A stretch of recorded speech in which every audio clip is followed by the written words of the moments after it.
it wasn't one of those things where like, let's just do this. It was just kind of step by step.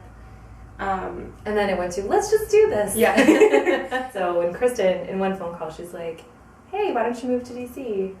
And so I did it a month later.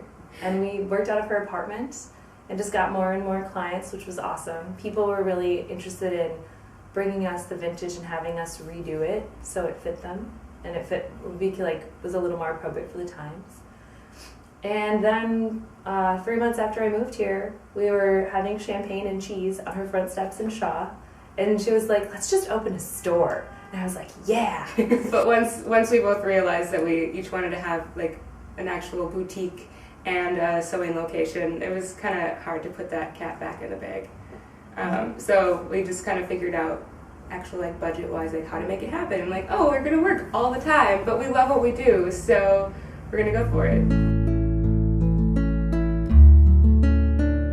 Like having people try things out that fits feels amazing, or when they're excited about the project. Or even as we're developing like new techniques of doing things too. We're doing what we love. We have to work a lot, but we have a team of people that we really enjoy and that we really feel like a family here.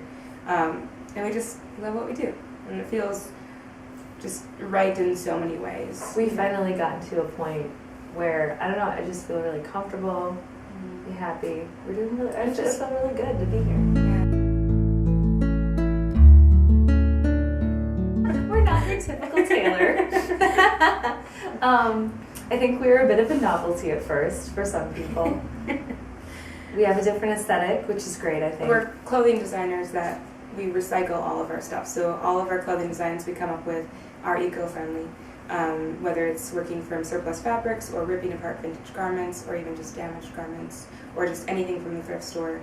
But because we do that in our normal creative lives as designers, it seemed natural for us to be able to kind of offer a crisscross between your normal tailoring and that type of design.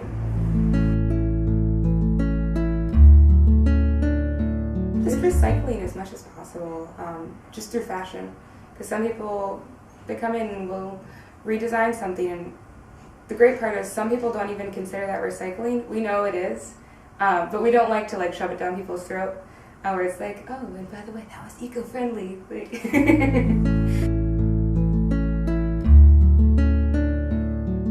You meet some really great people here.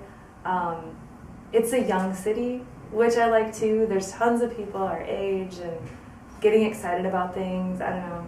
And people It's care. energizing here. Yeah. But people care about quality too. Just the fact that people notice the type of quality we have and then want to tell their friends about it, or take the time to Yelp and take the time to write a good comment instead of just like an angry comment. I feel like that's a very productive thing for a city, and DC has that really strong.